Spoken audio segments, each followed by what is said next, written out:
Well, good evening, greetings and salutations, everyone. Happy second week of October. I'm Walt Lusk, your president and CEO of WSLG Wealth Strategies Leadership Group. We're going to have a little seminar and webinar today.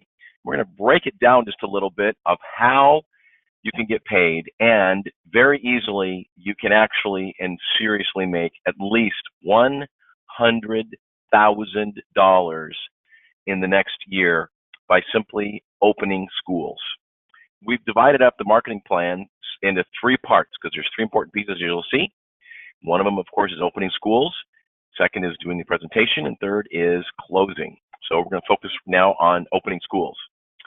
Our first quote, our quote here today, we got several, is from Alan Cohen. I get his quotes every single day and recommend it highly. They're very interesting and positive. His daily inspiration is Alan, A-L-A-N, Cohen, C-O-H-E-N. And today it's obstacles are what you see when you take your eye off the goal. And the question is, really, what are you focusing on? And we're going to talk about that. And we alluded to a little this morning in our leadership call. What are you focusing on? Because I found out you get what you focus on. For example, comes to mind, many of you probably, and you can pull it off YouTube. There's a situation where there are 6 players passing a basketball back and forth, and you're asked to count the number of times the basketball is passed, and you're focusing on the basketball, the players, and who gets it and all that. But what you miss, and I sure did the first time, is there is a gorilla that walks right through the middle of the 6 players tossing the basketball around. And of course, you watch it again, and of course, it's very obvious. So you get what you focus on and what's your goal. I'm reading a book, as I mentioned, Millionaire Success Habits, The Gateway to Wealth and Prosperity by Dean Graziosi. He is a very interesting guy.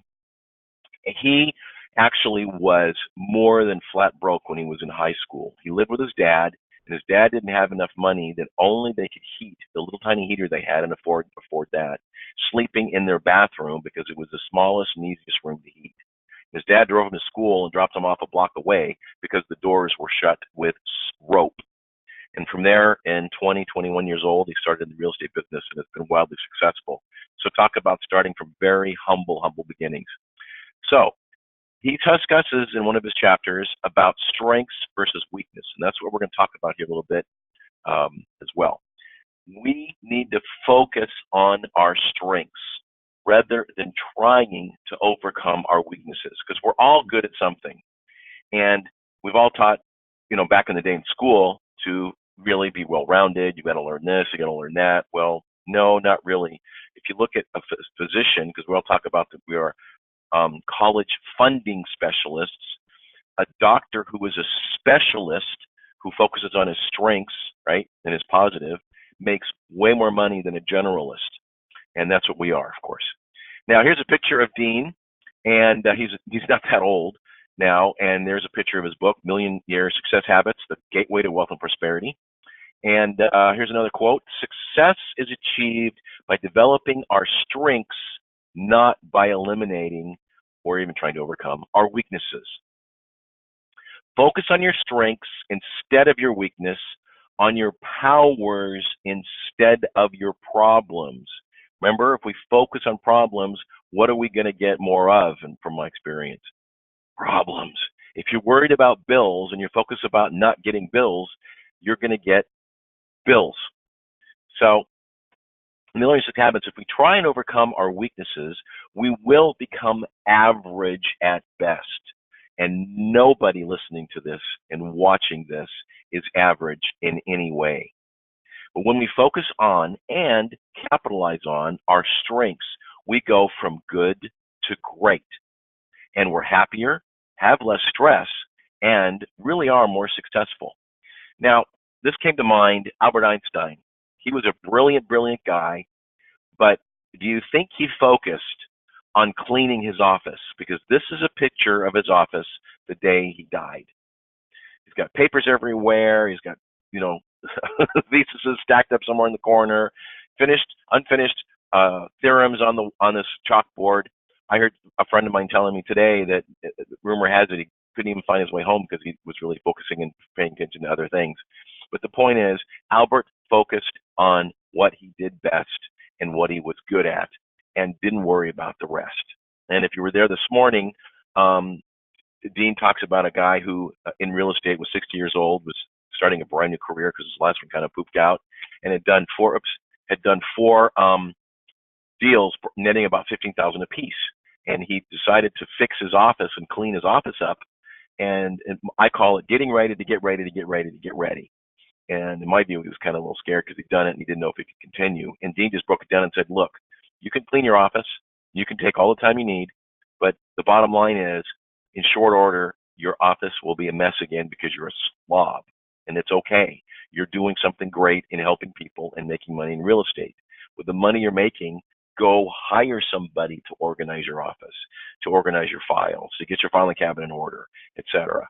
And not only will it stay organized, but you don't have to worry anymore, and you don't have to waste mental energy on it. And a lot of us do that, and I'm guilty of it. Our brain just goes round and round and round on stuff that we don't need to focus on, and we worry about it, and it's like, oh my goodness, I have this weakness. No, you want to focus on your strengths.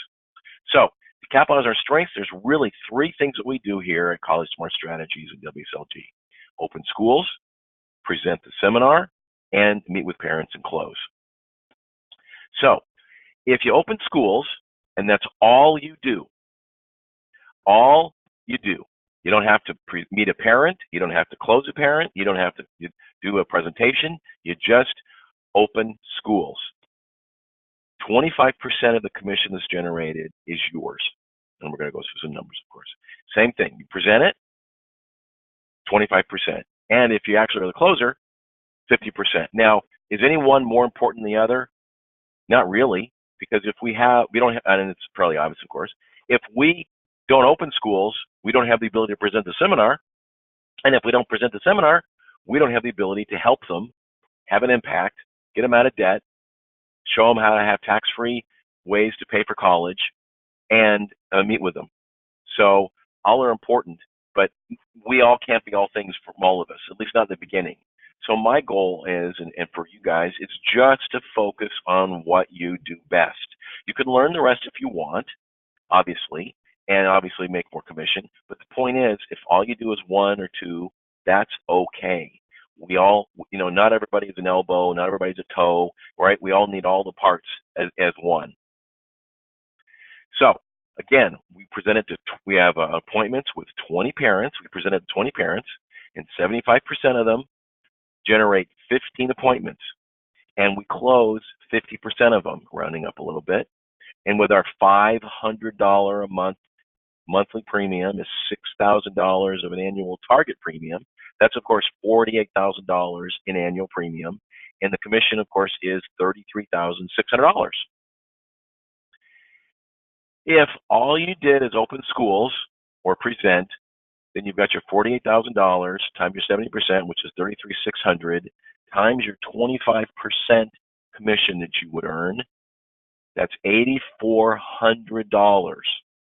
And if you simply opened, and as a friend of mine said many moons ago, a dog with a note in its mouth could probably do better than that. If you simply opened 12 schools in a year, you are over six figures, $100,000. Now, that's it. But you know what? It gets better than that, because all you're doing is opening schools. You're only working a few hours a day, maybe from 9 until maybe 1 or 2 in the afternoon, and then you can take maybe a break if you want. In a couple of days, you can go from 3 or 4 after when all the students are gone. You don't have to worry about making a presentation, other than, of course, to approach the receptionist and present to the principal, headmaster, superintendent. And you're focused on what you believe and you feel you do best, opening a school. And that's it. And you can grow and do whatever you want. But the point is, if you knew that opening schools, and you did one school out of 22 business work days a month, one school, and you were pulling $8,000 and change a month, how would you feel? Would you have to worry about where you were going to pay your rent, your mortgage, your car payment, take your favorite lady out for a nice dinner? Maybe you could even take a Friday off and celebrate you closed a few schools and go on a trip. All I ask you, send me a postcard. That's it. So the question is, if you want to earn at least $100,000 a year, opening schools, just doing one part, not everything. You don't have to stress yourself over everything else. Just focus on that and make that your goal, make that your job, make that your strength, make that what you do. If you could earn $100,000 a year doing that, what are you waiting for? So if you have any questions or queries or comments, I would really enjoy chatting with you. My number is 714-296-0500 here in the West Coast in Southern Cal. Or you can write me at walt@smartcollegefunding.net. So how soon did you want to be on track to earn $100,000 a year? Right now, between now and probably just after Thanksgiving is about it, folks. So it's go time. What are you waiting for? Thanks, and that's it. God bless. Appreciate you watching. Appreciate you listening, and appreciate you participating. Have a great evening, and we'll catch up on the highways and byways.